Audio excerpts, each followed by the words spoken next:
5 kandidato ang nagparehistro para sa pagkamayor ng Cebu City matapos ang 8 araw na COC filing ayon sa datos ng COMELEC. Nagbigay naman ng sorpresa at mga kapanapanabik na eksena ang paghahain ng COC ng iba o iba pang nais tumakbo sa 2025 midterm elections sa probinsya ng Cebu. Narito ang balita ni Genevieve Ocampo.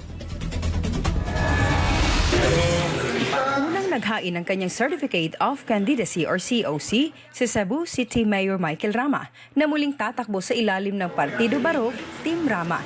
Siya ay nakipag-alyansa sa bagong sugbo ni Franklin Ong, presidente ng Liga ng Mga Barangay. Una ring nag-file ang ibang mga kandidato tulad ni na dating PDEA 7 Director Yugi Ruiz at Julito Co.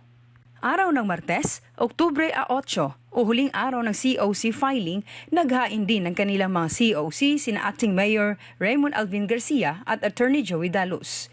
Si Garcia ay tatakbo bilang mayor habang si Dalos naman ay tatakbo bilang vice mayor sa ilalim ng Partido Federal ng Pilipinas Kusog Panaghiusa Alliance kasama ang kanilang mga kaalyado. Samantala, ang Bando Osmeña Pundok Kauswagan or BOPK na pinamumunuan ni Konsehal Nestor Archival at dating Mayor Thomas Osmeña ay naghain din ng kanilang mga COC kasama ang kanilang mga taga-suporta para sa pagka-alkalde at vice-alkalde. Sa Mandaue City, 2 oras bago ang pagsasara ng COC filing, formal na naghain ng kandidatura ang Team Mandaue sa pamumuno ni Mayor Jonas Cortez. Muli silang makakaharap ng kampo ng Mauano na nagparehistro na noong Lunes sa ikalawang pagkakataon mula 2007. Nagsama-sama ang mahigit 20,000 taga-suporta ng Team Mandaue na nakasuot ng green at yellow-green na damit papunta sa COMELEC. Kaakibat ni Cortez sa Vice Mayoral race si Glenn Bercede, kasama rin nila si Attorney Rigal Oliva na tumatakbo bilang kongresista matapos magbitiw bilang City Treasurer.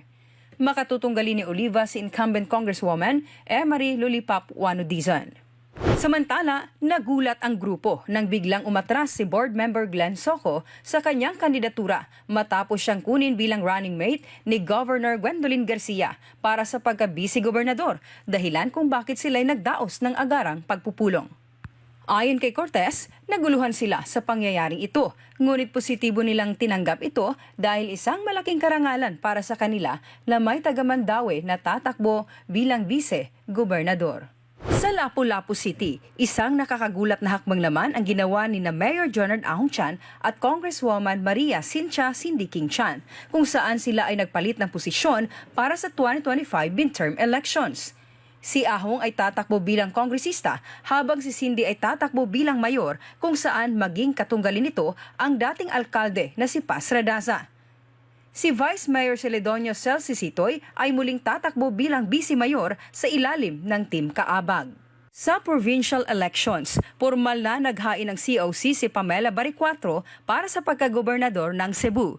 Kasama siya ni Cebu City Mayor Mike Rama at City Administrator Attorney Colin Russell na sumuporta sa kanya sa paghahain ng kanyang kandidatura. Tatapatan niya si incumbent Governor Gwendolyn Garcia na naghain din ng COC para sa kanyang ika-6 na termino. Ayon kay Garcia, hindi siya kaalib sa anumang national party, ngunit buo ang suporta ng One Cebu sa administrasyon ni Pangulong Ferdinand Marcos Jr. Dagdag pa niya, mayroon pa siyang mga unfinished business o mga proyektong nais niyang tapusin sa kanyang susunod na termino. Ang running mate ni Garcia ay si Glenn Anthony Soco na muling tatakbo bilang vice-gobernador sa ikatlong pagkakataon. Naghain din ng COC si dating DILG Undersecretary Joselito Ruiz para sa pagka-vice-gobernador bilang isang independent candidate. Bagamat masasabi nating aasahan ang mas mainit pang mga eksena at labanan sa larangan ng politika dito sa Cebu, habang papalapit ang 2025 midterm elections ay naging maayos at mapayapa naman ang 8 araw ng paghahain ng Certificates of Candidacy.